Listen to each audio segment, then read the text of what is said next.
tell you that at the moment, based on my algorithms, I'm long the markets here right now. I'm not really thrilled. From a personal standpoint, I don't think it can exist. I think there's too many economic problems that we try to hide from. I think there's the inflation is a killer. There's so many things out there that are negative to markets. It is surprising that they have rallied and been able to rally so far, but we do know that bear markets, which we are still in a bear market, create the best rallies. And this could have been or could be just a bear market rally. But one of the big problems we're seeing here, David, is a real lack of liquidity in markets. And I think a lot of that has to do with the news items coming up this week, which is FOMC jobs, and of course, a week from Tuesday, the election.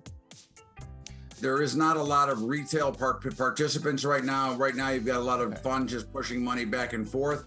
You see these, we call it like an accordion trade. You rip up and a rip down. You know, it happens so quickly, and a lot of the action happens overnight when the markets are already thin to begin with. So if you look at the volume numbers are way off from where they should be. The actual participation is way off from where it should be, and not seeing a real true market at work right now because of the lack of activity. Seasonality says that we could be in a position to go higher as you come into the fourth quarter. Again, I don't like the markets here, although I'm long. So I have to disclose that I am long right now, but I hate it. And I think there's a tremendous amount of room to the downside. And I think that they're going to see these markets collapse down. I think I'm looking for 50 to 70% in total when it's all said and done. And obviously we're nowhere near that. We're about halfway there at the moment, but I think there's a lot more room to the downside. And I think a lot of what we're seeing held up here may be being held up, in my opinion, maybe by China, Saudi Arabia, and Russia right now, as they are big benefactors of what's going on in the current administration right now. You cannot fight the markets. You cannot fight the tape.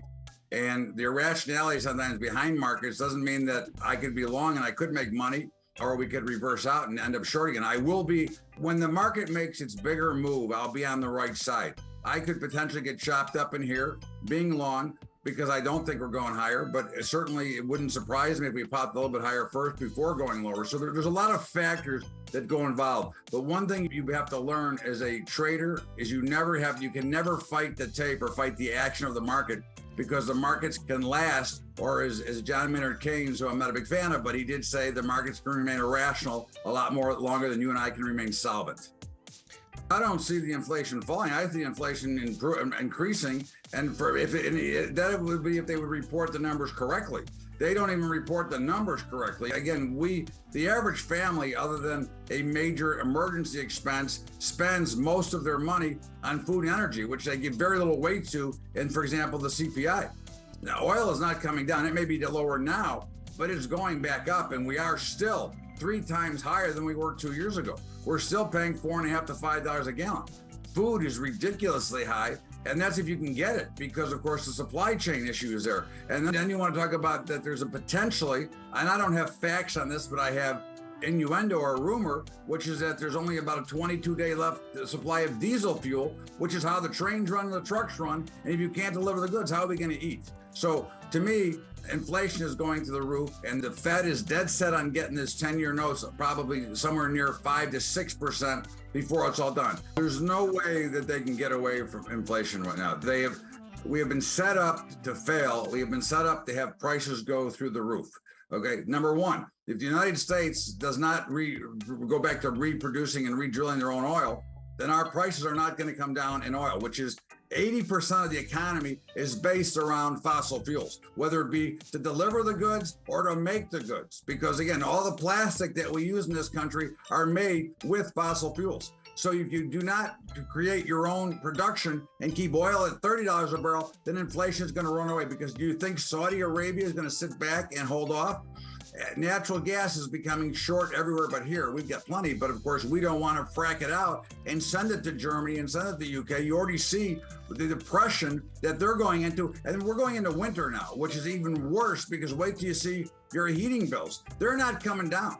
And with the high cost of rates now, you know, farmers, and let's start from the food chain, farmers are the producers. Okay, they've got to borrow money. They don't pay the base rate that you or I might pay to borrow money. They pay over because they're considered risk assets. So the input cost to produce this food is going up. And then tied to that, a food shortage, which is here already, and it's going to get worse before it gets better. When you look at some of the things that we have done here, okay, when you just stop drilling oil, for example, okay, and you out of nowhere, you have no plan to get the green energy, which is fine. You want to get the green energy? Great. I don't believe in it, but great. You want to get there? Tell me how you're going to get there.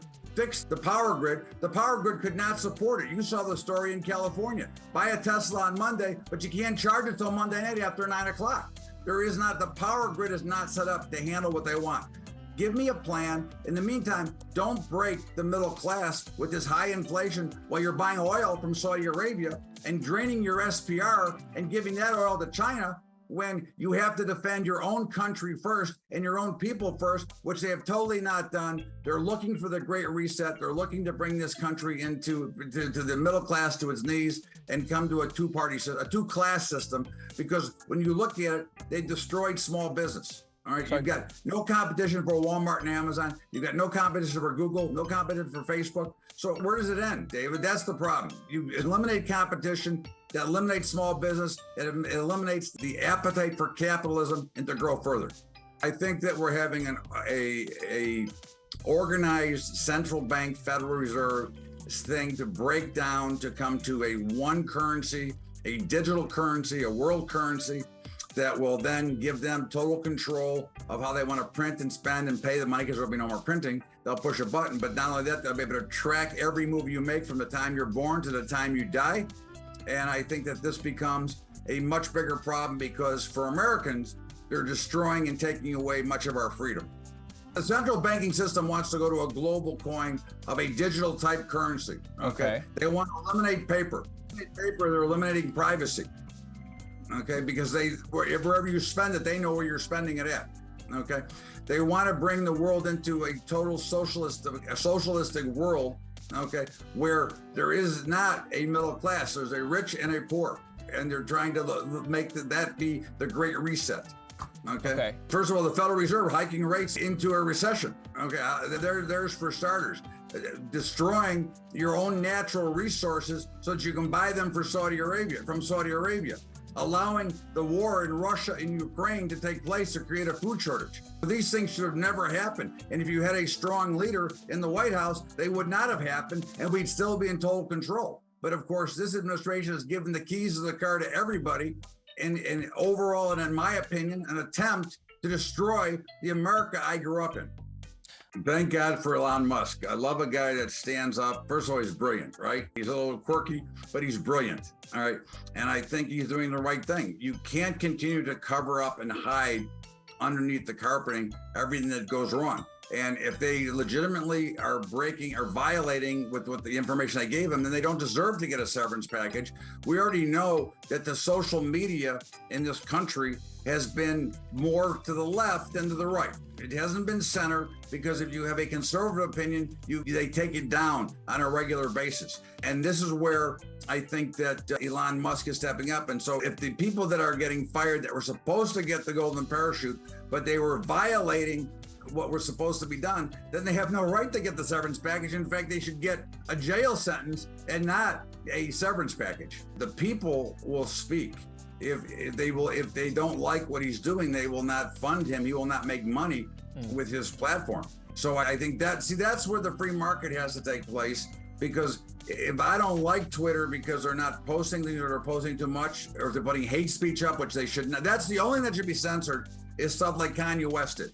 Okay, that should be censored, because that's hate speech and that's creating riots. But normal commentary should never be censored. But the consumer will say if it's good or not. If the consumer doesn't like what Elon Musk is doing, they're going to knock off of Twitter, and they're not going to have his advertising dollars, which is how they make money. They don't make money any other way. So I have no problem whether it be private or public, because even public companies are pretty much private. Amazon may be a public company. Who runs it, right? Jeff Bezos runs that company, no matter what we think it is going on. So to me, it's the consumer will say whether or not they should be in business or not.